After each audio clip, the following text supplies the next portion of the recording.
الحمد لله رب العالمين والعاقبة للمتقين والصلاة والسلام على رسول الكريم أما بعد السلام عليكم ورحمة الله وبركاته. وعليكم السلام. رب اشرح لي صدري ويسر لي أمري واحلل عقدة من لساني يفقهوا قولي.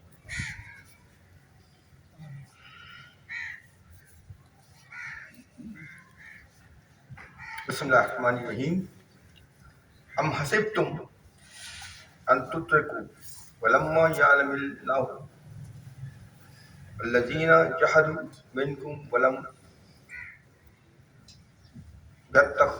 يتخذوا من دون الله ولا رسوله والمؤمنين وليجة والله خبير بما تعملون. سورہ توبہ آیت نمبر 16. کیا فرما رہا ہے اللہ تعالیٰ؟ اللہ تعالیٰ فرما رہا ہے ام حسبتم ان تترکوا ولما یعلم اللہ الذین جہدوا منکم ولم یتخذوا من دون اللہ ولا رسولہ وللمؤمنین ولیجۃ واللہ خبیر بما تعملون. کیا تم یہ سمجھ بیٹھے ہو کہ تم یوں ہی چھوڑ دیے جاؤ گے؟ کیا تم یہ سمجھ بیٹھے ہو کہ تم یوں ہی چھوڑ دیے جاؤ گے، حالانکہ اب تک اللہ نے تم میں سے انہیں ممتاز نہیں کیا جو مجاہدین ہیں، اور جنہوں نے اللہ کے اور اس کے رسول کے اور مومن کو سوا کسی کو دلی دوست نہیں بنایا. اللہ خوب خبردار ہے جو تم کر رہے ہو. کیا فرمایا؟ کیا تم یہ سمجھ بیٹھے ہو کہ تم یوں ہی چھوڑ دیے جاؤ گے؟ باتیں کرتے ہیں نا ہم جو بڑی بڑی، اللہ تعالیٰ خود بول رہا ہے کہ مت سمجھنا ہے کہ تم ویسے ہی نکل جاؤ گے. پھر میں بولتا ہوں تو اصل میں لگتا ہے بروں لوگوں کو برا کہ ہم اس کے ہاتھ چومتے ہیں تو وہ نکال دے گا ہم کو، اس کی قبر چومتے ہیں تو ہم کو نکال دے گا، ہم اس کے دامن کو پکڑ کے بیٹھے ہیں تو نکال دے گا. کیا تم سمجھ بیٹھے ہو کہ تم یوں ہی چھوڑ دے؟ نہیں، سوال ہی پیدا نہیں ہوتا. جو ہمارے احکامات ہیں جب تک ان کے اوپر عمل نہیں کرو گے وہاں تک جان چھوٹنے والی نہیں ہے، یہ سوچ لیں. سمجھے نا؟ حالانکہ اب تک اللہ نے تم میں سے انہیں ممتاز نہیں کیا جو مجاہدین تھے. تو جب وہ مجاہدین کو اس نے نہیں چھوڑا، اب تک ان کو ممتاز نہیں کیا، یعنی ان کو اب تک وہ بلند درجہ عطا نہیں کیا، تو تم کون حیثیت رکھتے ہو کہ جو تم سمجھتے ہو کہ اپنے آپ کو کہ میں یوں کر لوں گا تو یوں ہو جائے گا، یا اس کے ہاتھ چوم لوں گا تو یا اس کا مرید ہو جاؤں گا، یا اس کو پیر مان لوں گا، یا اس کو جو ہے اپنا سب کچھ سمجھ لوں گا تو نکل جاؤں گا. ایسا نہیں ہے، سمجھے نا؟ اور جنہوں نے اللہ کے اور اس کے رسول کے اور مومنوں کے سوا کسی کو دلی دوست نہیں بنایا، یعنی وہ لوگ تھے جنہوں نے اللہ کے رسول اور اس کے سوا اور وہ مومن جن کو کسی کو دوست نہیں بنایا. اللہ خوب خبردار ہے جو تم کر رہے ہو. یعنی بغیر امتحان اور آزمائش کے نہیں نکل سکتے. اللہ تعالیٰ نے جو قرآن میں فرمایا کہ ہم تمہیں آزمائیں گے تو آزمائے گا، آپ یہ بولو کہ مجھے نہ آزمائے، ایسے ہی نکل جاؤں، ایسے ہی ہو جائے، تو ایسا ممکن نہیں ہے. ہم تمہیں اولاد سے بھی آزمائیں گے، تمہیں مال دے کے بھی آزمائیں گے، مال لے کے بھی آزمائیں گے، غریب کر کے بھی آزمائیں گے، تم کو لنگڑا لولا کر کے بھی آزمائیں گے، کسی بھی طریقے سے آزمائیں گے، تمہیں آزمائیں گے، ہر طرح سے آزمائیں گے. تمہاری اولاد، تمہاری بیوی ہیں، ان سے تمہیں آزمائیں گے، تمہارے ماں باپ، ان سے تمہیں آزمائیں گے. تو ہم تمہیں آزمائش بغیر یعنی بغیر امتحان اور آزمائش کے ہم رہ نہیں سکتے. گویا جہاد کے ذریعے امتحان لیا جائے گا، جہاد کے لیے بھی امتحان لیا جائے گا. کیا آپ جہاد کے لیے تیار ہیں؟ ہمت ہے؟ ہے ہمت کسی میں جہاد کے لیے جانے کے لیے؟ بڑے بڑے مولوی ہیں نا، خاموش بیٹھے ہوئے ہیں، ایک لفظ ان کے منہ سے نہیں نکلنا ہے، پورا امریکہ آپ کے سر کے اوپر کھڑا ہوا ہے آپ کو تباہ کرنے کے لیے، لیکن کسی مولوی کی ہمت نہیں ہے کہ کچھ بولے. جان جائے گی، جو بھی جائے گا تو بات کی بات ہے. میں بتا رہا ہوں دیندار تو بنتے ہیں نا،